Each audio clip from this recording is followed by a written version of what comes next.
Bismillahirrahmanirrahim. Assalamualaikum warahmatullahi wabarakatuh. Alhamdulillahirabbil alamin. Allahumma sholli ala Muhammad wa ala ali Muhammad.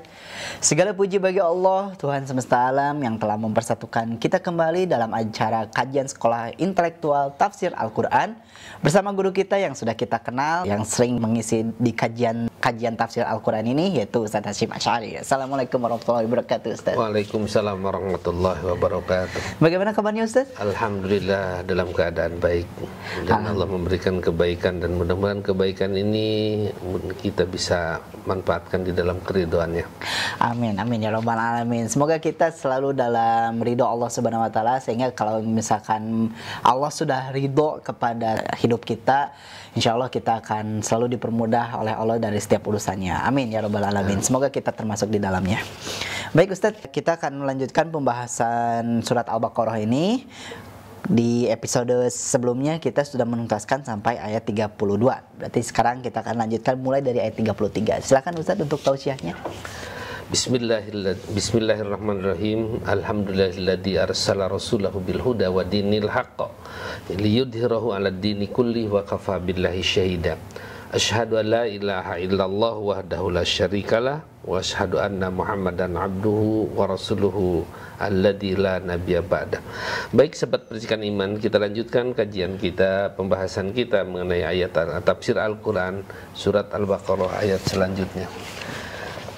Dalam episode yang lalu Allah menyodorkan tentang benda-benda untuk disebut nama-namanya kepada malaikat.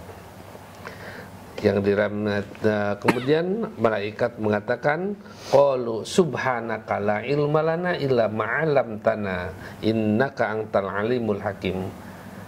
Malaikat berkata, Maha suci Engkau ya Allah, tidak ada pengetahuan, tidak ada ilmu bagi kami kecuali apa yang sudah Kau ajarkan kepada kami. Sesungguhnya Engkau Maha bijaksana, Maha mengetahui dan Maha bijaksana.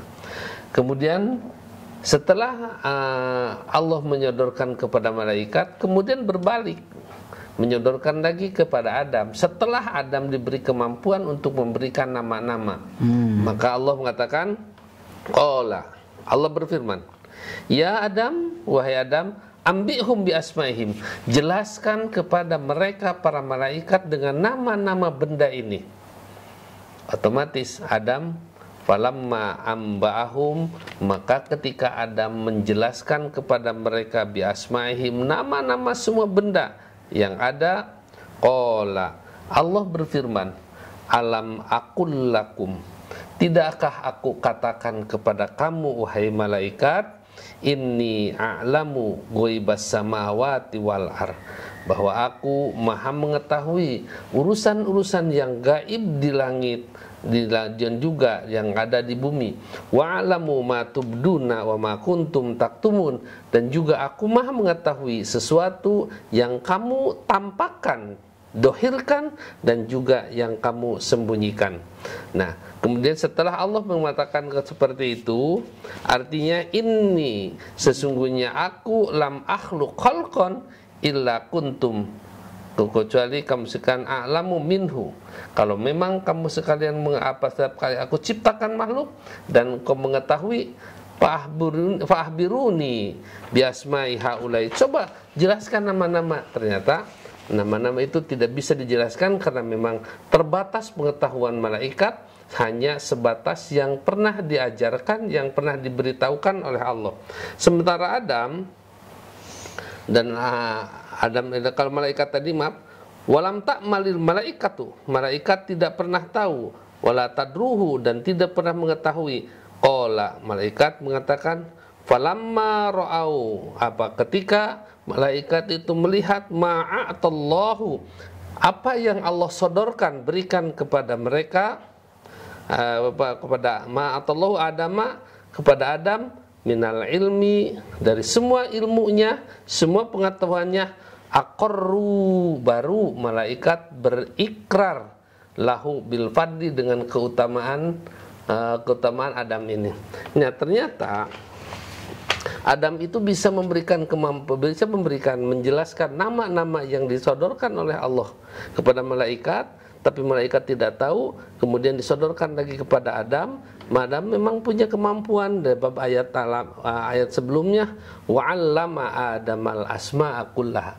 Kemudian Allah mengajarkan kepada Adam semua nama-nama yang disodorkan, atau yang tadi saya katakan, semua benda-benda yang tampak, yang tentu Adam akan bisa menamainya.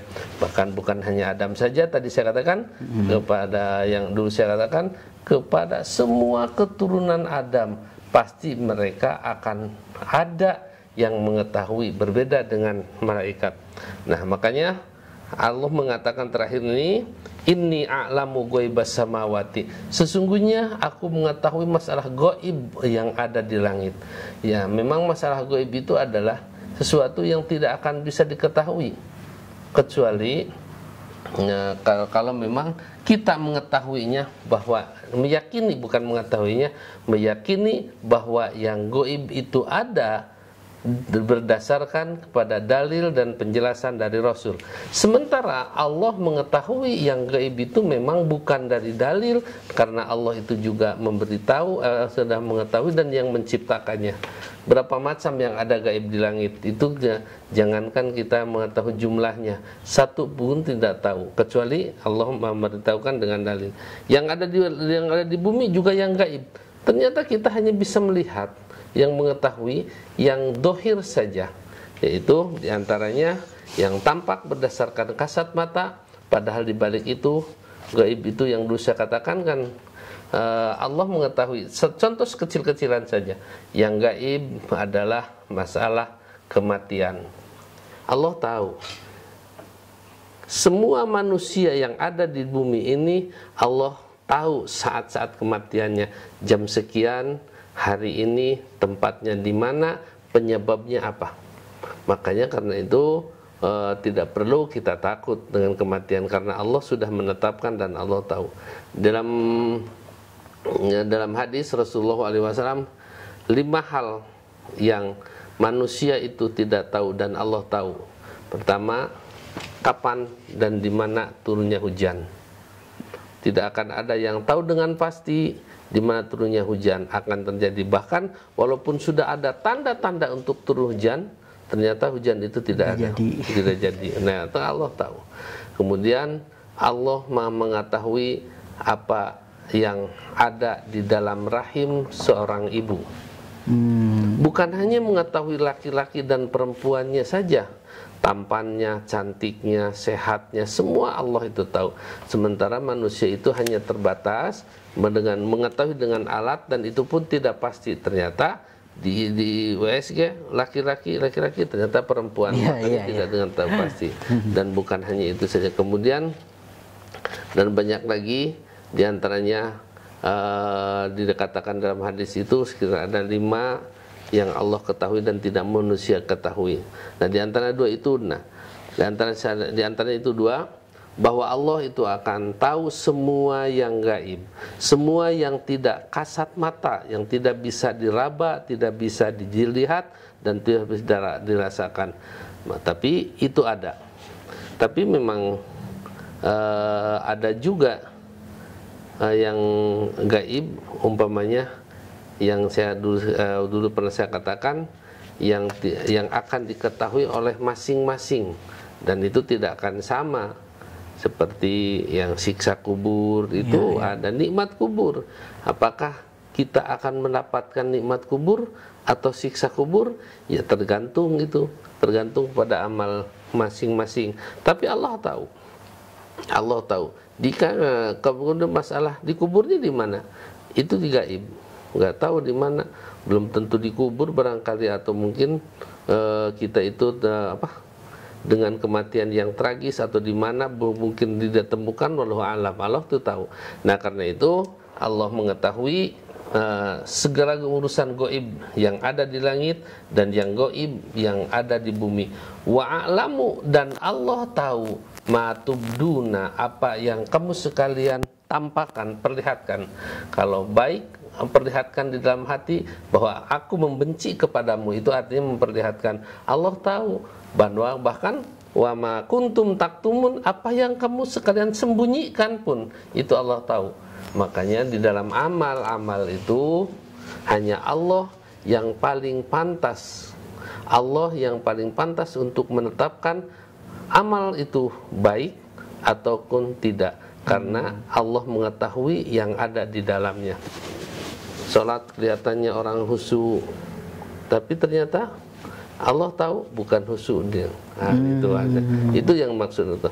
Maka di dalam ayat Al-Qur'an Allah itu alimun. Alimun artinya maha mengetahui. Contoh gini. Kalau ada Panji tahu di sini ada berapa orang? Tahu. Tahu. Bisa kelihatan. Allah tahu tidak? Allah tahu. Tapi Allah bukan hanya mengetahui dohirnya, wa ma taktumun yang disembunyikan, motivasi, dorongan, penyebab datang ke sini itu apa?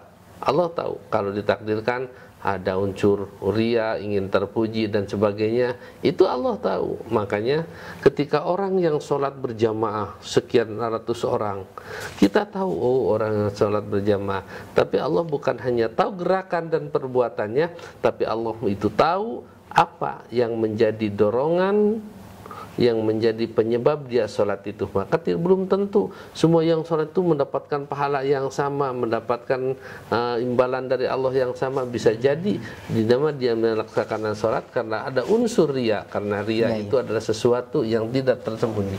Nah, ria itu adalah sesuatu yang gaib. Allah tahu. Nah, di sini maka Allah mengatakan, alam aqul lakum, bukankah aku sudah katakan kepada kamu wahai malaikat, inni a'lamu, sesungguhnya aku maha mengetahui ghaibas samawati wal ardi, semua urusan-urusan yang gaib yang ada di langit dan juga yang gaib yang ada di bumi.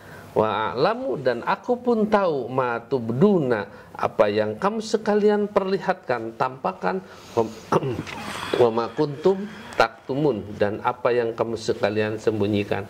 Nah, berarti ini sebenarnya terkait kepada yang pertama tadi, ketika Allah mengatakan ini ja'ilun fil ardi khalifah, sesungguhnya aku akan menciptakan di muka bumi ini khalifah, itu pengganti pengelola dunia, yaitu Adam.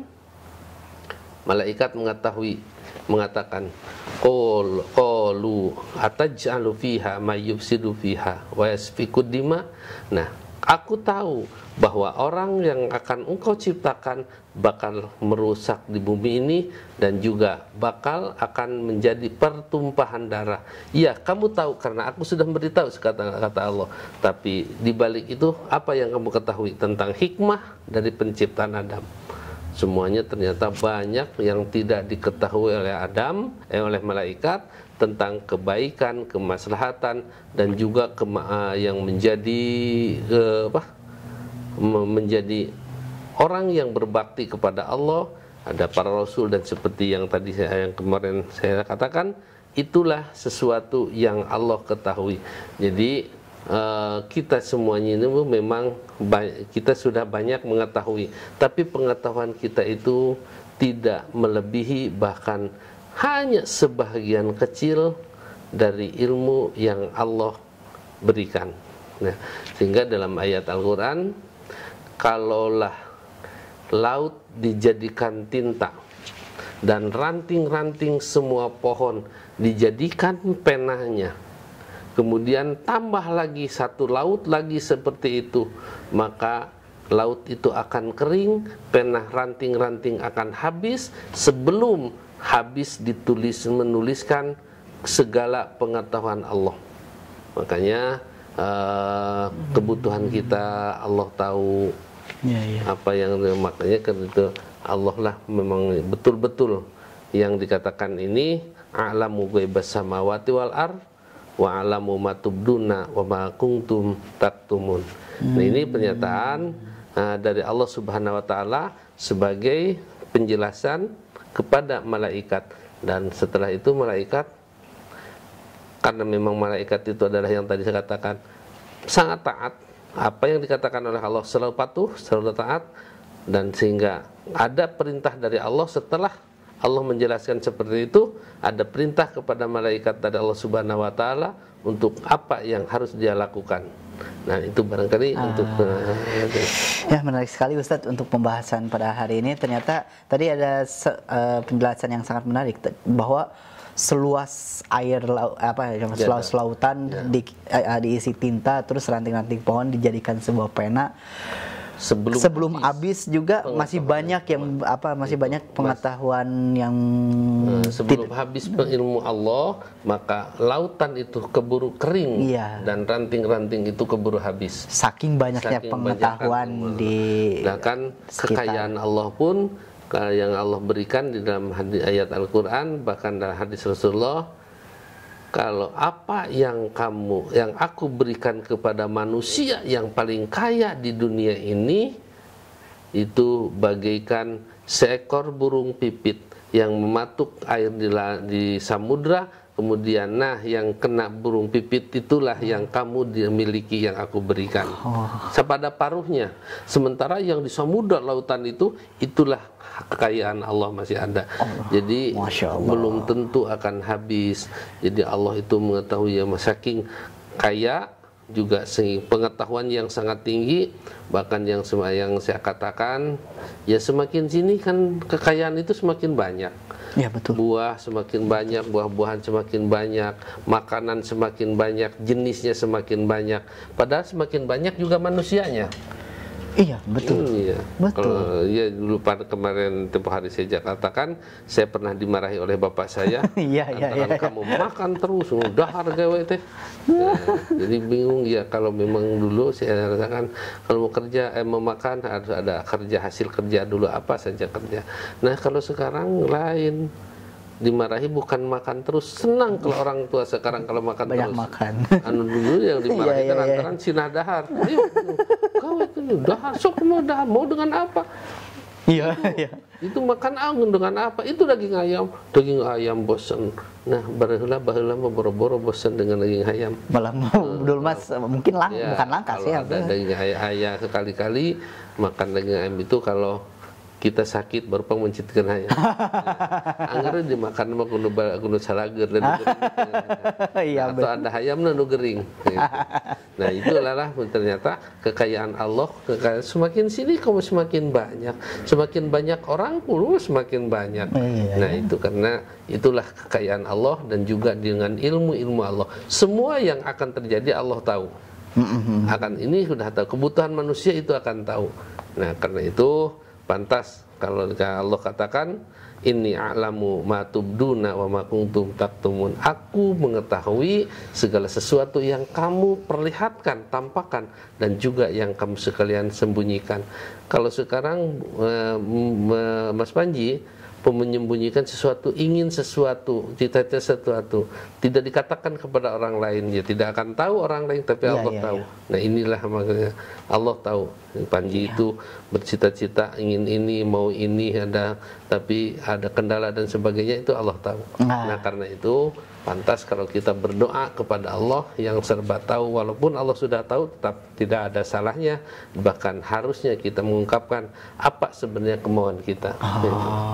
Allah tuh bukan berarti kita perlu dijelaskan apa keinginan kita. Allah tuh sudah tahu. Sebenarnya. Ya seperti tadi juga, ketika Allah mengatakan dalam ayat lain, dalam hadis, ketika pergantian malaikat siang dengan malaikat malam, dia sedang apa umatku, sedang apa hambaku ketika kamu datang dan ketika kamu meninggalkan umatku, hambaku itu. Kira-kira Allah tahu tidak? Tahu, tapi itu adalah bukan, maka di sana Allahu a'lam, Allah sudah Maha mengetahui. Kemudian malaikat mengatakan, ketika aku datang, mereka sedang sholat berjamaah, dan ketika aku pergi pun mereka sedang sholat. Nah, ini yang diharapkan. Jangan ketika kami datang mereka sedang tidur, ketika kami tinggalkan mereka juga lagi ngorok. Itu yang kalau subuh kesiangan pasti malaikat ketika datang tidur. Subuh kesiangan, malaikat ketika pergi lagi tidur lagi. Maka penggantian malam di waktu sore, waktu asar, dan penggantian untuk yang tugas siang jadi mengganti untuk malam asar, dan ketika yang tugas malam berakhir, yang siang itu waktu subuh. Maka diusahakan subuh itu supaya disaksikan oleh para malaikat. Menarik sekali Ustaz.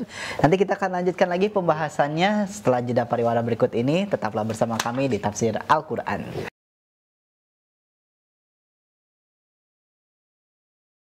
Bismillahirrahmanirrahim. Perkenalkan, nama saya Sutisna.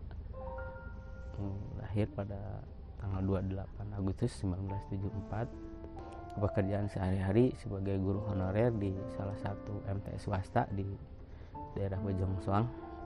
Ya, harapan yang ingin disampaikan, kondisi keadaan rumah kami yang seperti ini, kami mohon, kami sudah berusaha semaksimal mungkin, namun untuk ke arah risiko seperti itu kami belum bisa. Jadi kami mohon rekan-rekan bisa membantu kami bisa melampaui ketidaknyamanan selama kami berada di rumah. Kami ingin nyaman seperti keluarga yang lain tatkala tinggal di rumah.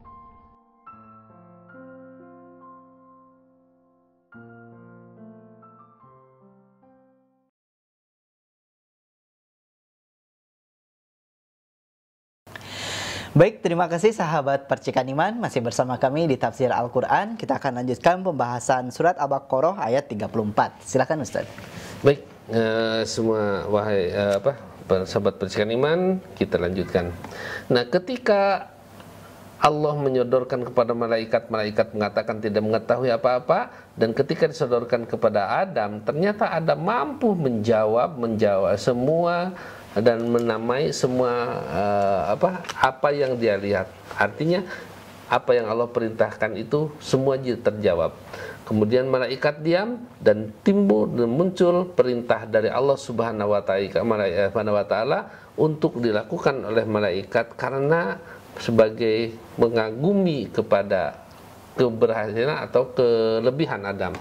Dalam ayatnya wa id qulna lil malaikatis judu li adama fasajadu illa iblis aba wastakbara wa kana minal kafirin.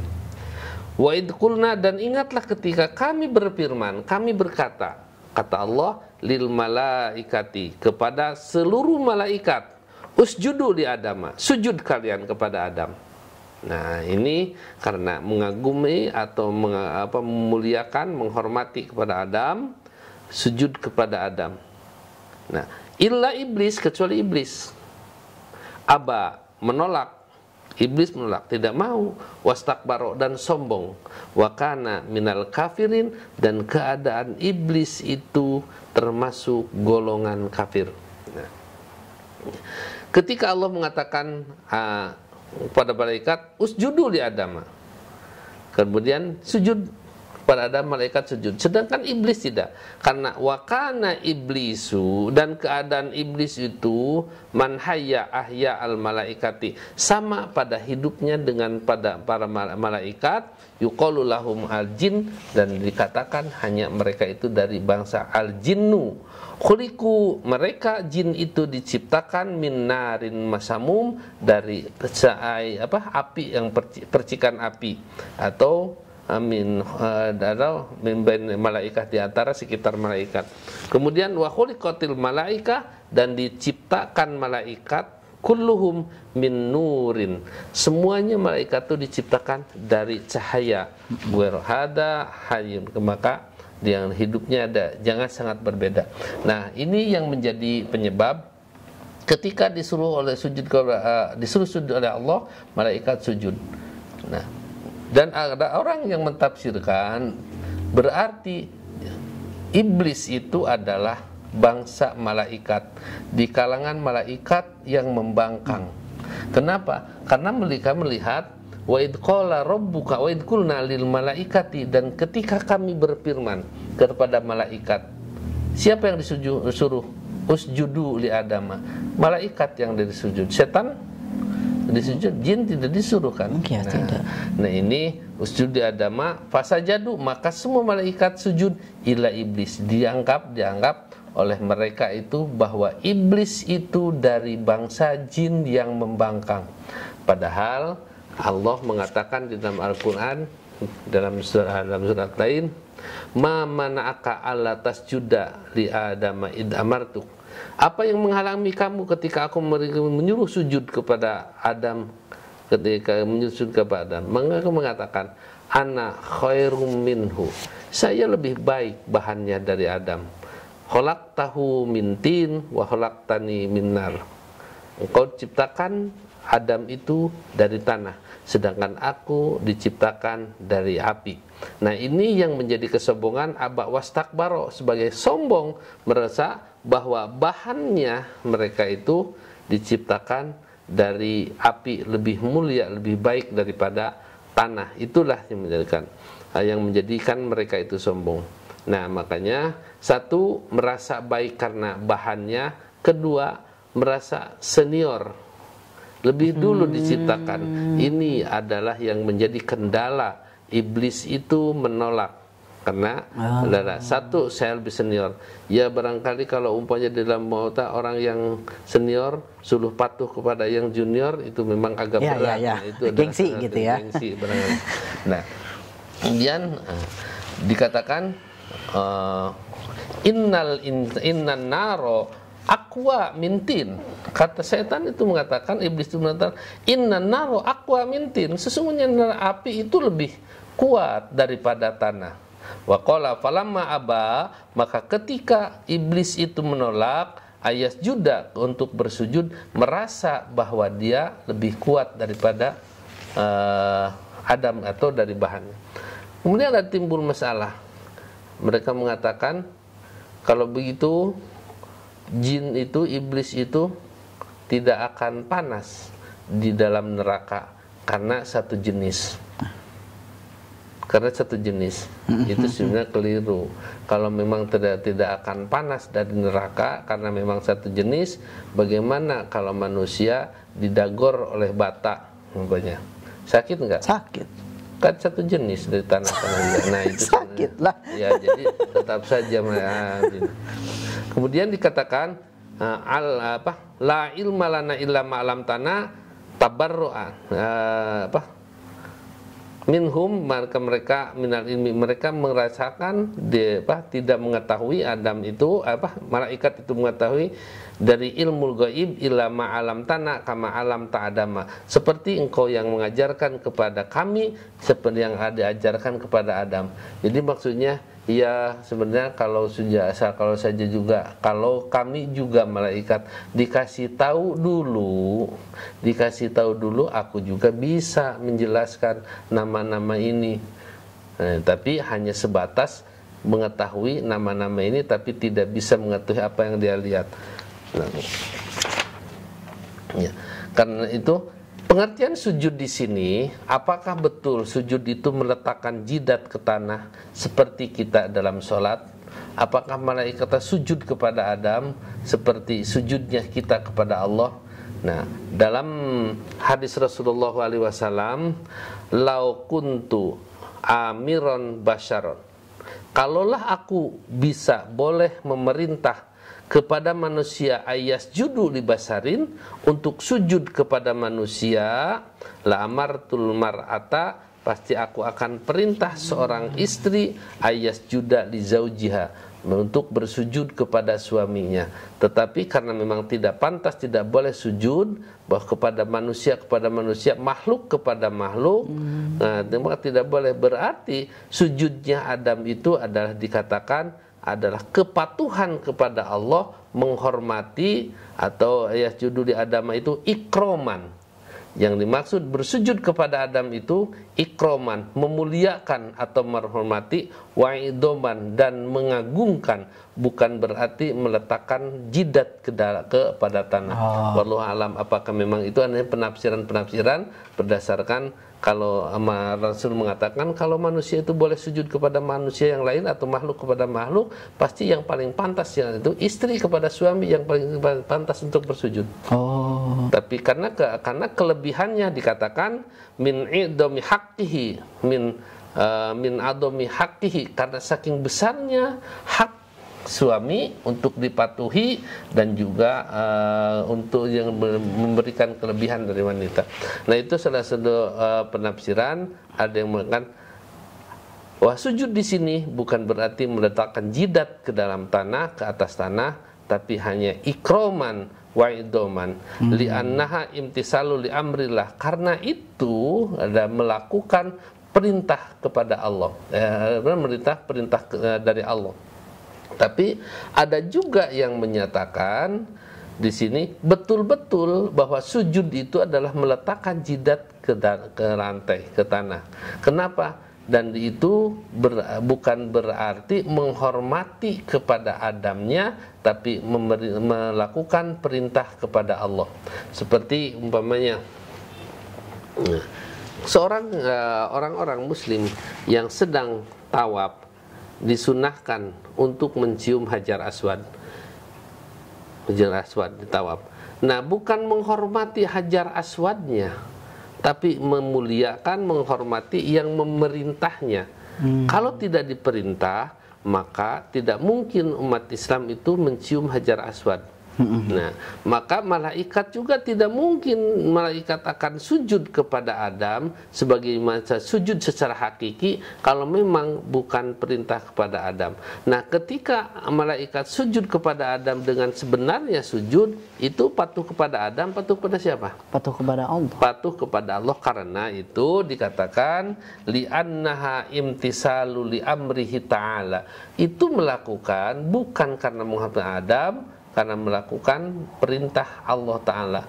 Dan seandainya Rasulullah pun dalam hadis tadi, kalau saya tadi lau kuntu amiron, kalau aku merintah kepada manusia untuk bersujud kepada manusia yang lainnya, pasti yang paling pantas adalah istri sujud kepada suaminya. Kalau seandainya Allah memerintahkan semua istri harus sujud kepada suaminya, dan ketika istrinya sujud itu memang tidak dikatakan sujud kepada suami, tapi sujud atas perintah Allah. Nah, kan itu dikatakan juga sajada,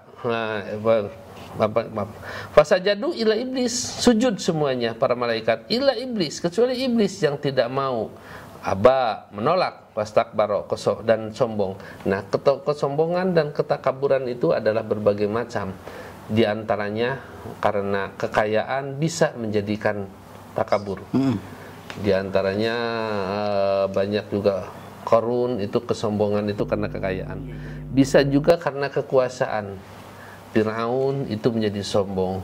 Bisa juga karena ilmu. Orang itu karena ilmu, dan juga ilmu itu karena Fir'aun juga karena ilmunya, dan karena memang senior. Maka orang kafir Quraisy ketika tidak mau patuh kepada Nabi Muhammad itu karena senior. Mereka lebih senior, masa saya harus tunduk ikut kepada anak kecil? Sebenarnya mereka yakin bahwa Muhammad itu benar. Nah, karena itu iblis menolak hasadan. Hasada aduwullah, iblis musuh Allah itu karena hasud, dengki, iri untuk Adam alaihissalam, kepada Adam alaihissalam. Kemudian katakan la yadkhulul jannata, dan dikatakan oleh Rasulullah SAW, karena ma'atahullahu minal karomah, karena hasudnya itu sesuatu yang diberikan oleh Allah kepada Adam, kemuliaan. Nah, ini yang hasudnya. Kenapa kemuliaan tidak diberikan kepada saya? Yang dikatakan hasada aduwullah, hasud musuh Allah itu yaitu iblis, Adam alaihissalam, kepada Adam alaihissalam, ala ma'atahullahu minal karomah, karena terhadap apa yang Allah berikan kepada Adam dari kemuliaan. Jadi ini yang saya tadi tempo hari umpamanya katakan bahwa manusia itu ada kelebihan dan kemuliaan. Ternyata kemuliaan itu memang banyak kelebihan daripada makhluk yang lainnya. Kemudian padahal kata iblis itu ana nari wahadatin, padahal aku adalah sebagai api dan dia Adam itu sebagai tanah. Kira-kira mana yang lebih mulia? Ya tergantung mereka menilainya. Kalau saya, berdasarkan saya umpamanya tetap lebih mulia tanah, karena dari tanah itu bisa menumbuhkan berbagai macam kehidupan.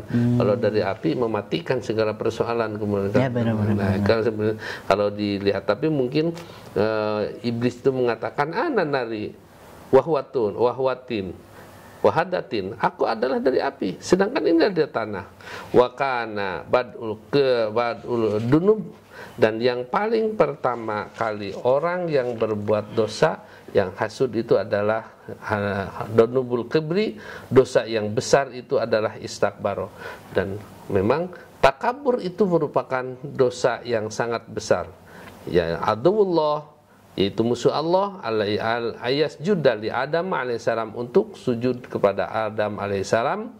Kemudian kata Rasulullah SAW, la yadkhulul jannata man kana fi qalbihi misqal habbatin min khardalin min kibrin, tidak akan masuk ke dalam surga ada bagi orang yang di dalam hatinya menyimpan rasa sakabur, rasa sombong walaupun kecil. Nah, dari mikibrin walaupun kecil, dari menyimpan rasa sombong di dalam hatinya. Karena itu kesombongan iblis ini akan membawa mereka tidak akan pernah masuk ke dalam surga. Yang dulu katakan, inilah yang disebut kafir. Iblis itu kafir bukan tidak percaya, tapi kafir membangkang dan takabur. Kalau percaya, jelas percaya. Bahkan tidak bisa dikatakan, ada orang yang mengatakan yang paling bersih dari syirik itu adalah iblis, dari jin daripada manusia. Iblis itu percaya adanya Allah, ada berbalasan siksaan, ada. Nabi Muhammad itu percaya betul itu Muhammad, tapi karena mereka sombong yang terus berkembang, yang terus mewariskan kepada sebagian jinnya, maka mereka itu termasuk termasuk golongan kafir.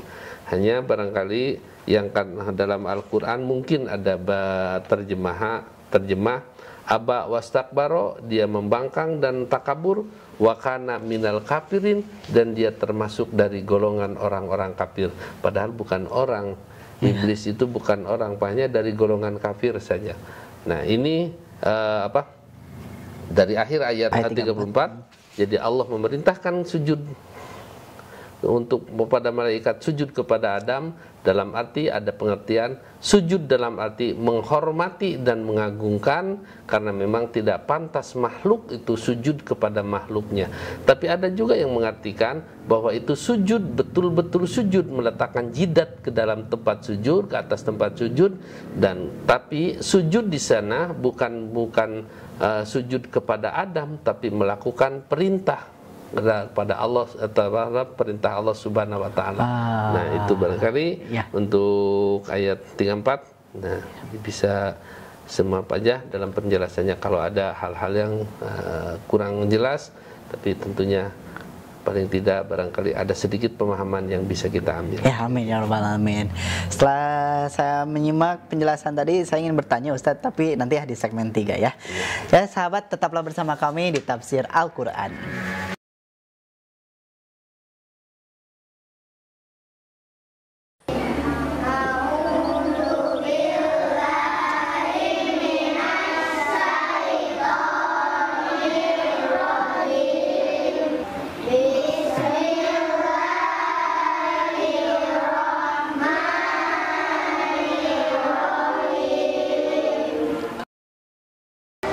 Sahabat, bayangkan bagaimana apabila sahabat bisa mewakafkan Al-Quran.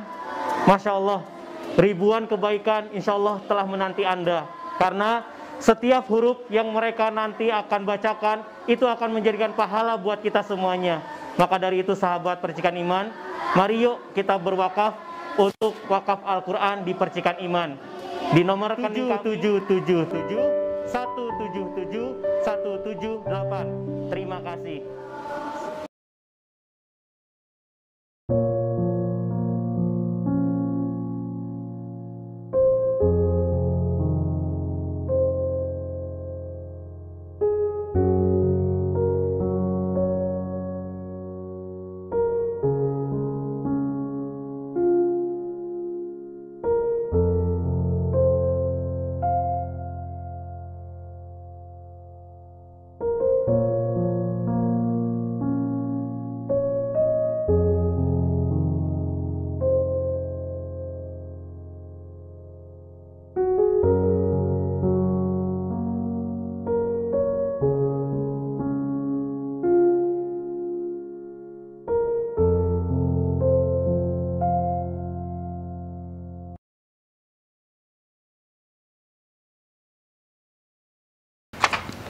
Baik, terima kasih sahabat Percikan Iman masih bersama kami di Tafsir Al-Quran.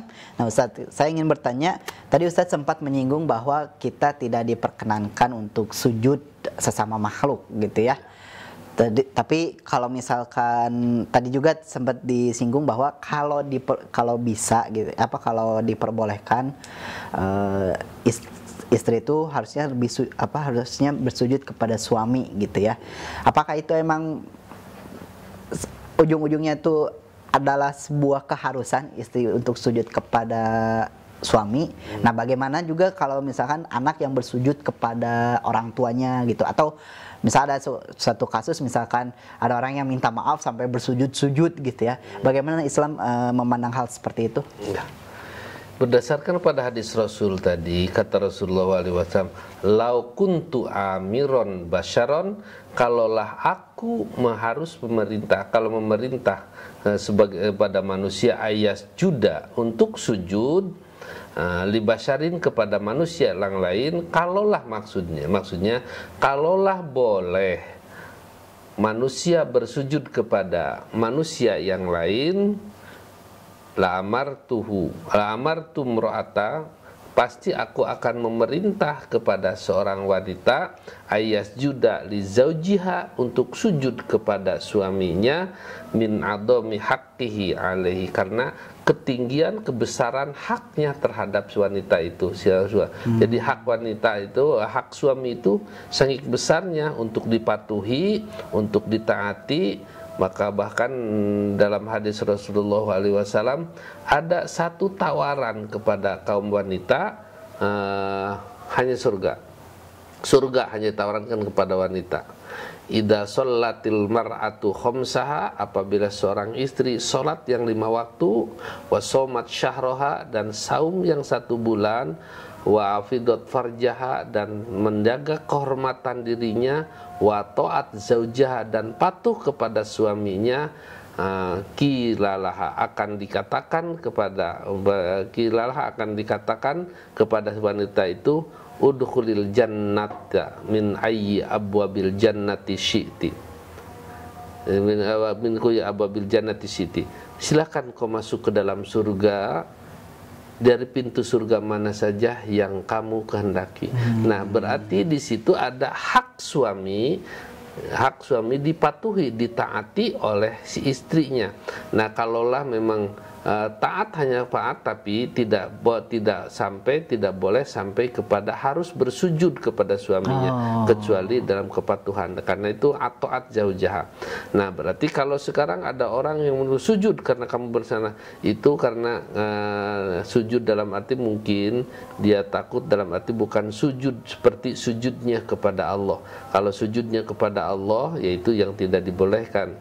Bahkan Rasulullah juga memang tidak menginginkan dan tidak memerintahkan untuk manusia sujud kepada manusia yang lainnya. Nah, dalam ayat yang tadi, sehingga ditafsirkan ada beberapa penafsiran. Wa id qulna lil malaikatis judu li adama, dan ingatlah ketika kami berfirman kepada malaikat, sujudlah kepada Adam. Nah, barangkali ada yang di sini ada yang mentafsirkan bahwa sujud di situ bukan sujud meletakkan jidat ke tempat sujud, tapi ikroman wa adoman, sebagai memuliakan dan mengagungkan. Tapi ada yang mentafsirkan itu betul-betul malaikat itu sujud kepada Adam, tapi karena bukan sujudnya kepada Adam, tapi atas perintah Allah. Kalau Allah tidak memerintahkan, malaikat tidak akan pernah sujud kepada Adam. Jadi di situ bukan mengagungkan Adamnya, bukan mematuhi Adam, karena Adam tidak memerintahkan, maka mematuhi kepada Allah. Kalau memang Allah memerintahkan, jangankan hanya sujud kepada Adam, lebih dari itu pun, seperti saya gambarkan, orang Muslim yang tawaf di masjid di Ka'bah, maka dianjurkan dan disunahkan untuk mencium Hajar Aswad. Itu bukan karena menghormati Hajar Aswad, tapi mematuhi kepada yang memerintahkannya. Jadi tahu kepada, hingga Umar mengatakan, aku tahu kamu batu, aku tahu engkau adalah batu hitam. Kalaulah aku tidak melihat Nabi Muhammad SAW mencium kamu, aku pun tidak akan pernah mencium kamu. Nah, jadi bukan karena memang batunya berarti, tapi adalah perintah dari Rasul atau contoh dari Rasul, atau ya, otomatis kalau contoh dari Rasul itu adalah berdasarkan perintah dari Rasul, dari Allah Subhanahu wa taala.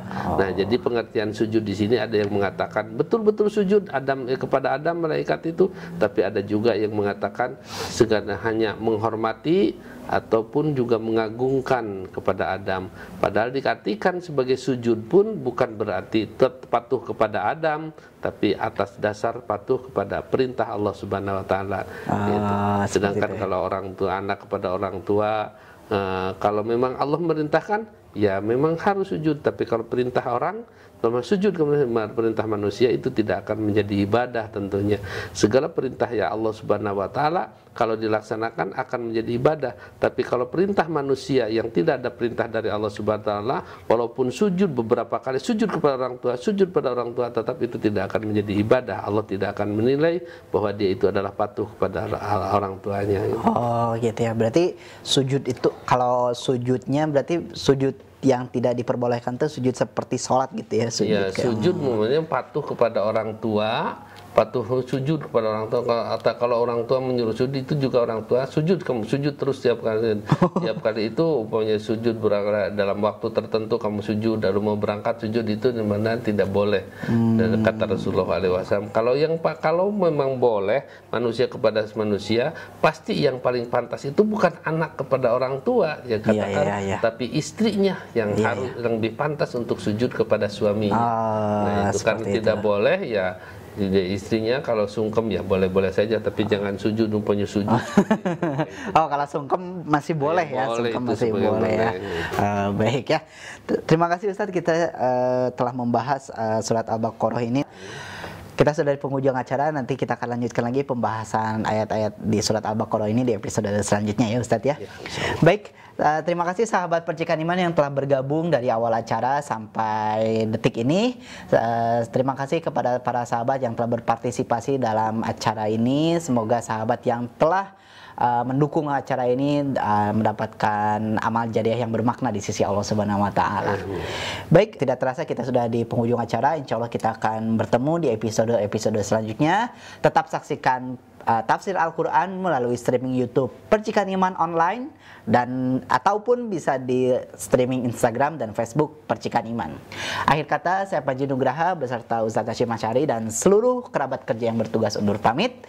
Billahi taufiq wal hidayah. Wassalamualaikum warahmatullahi wabarakatuh.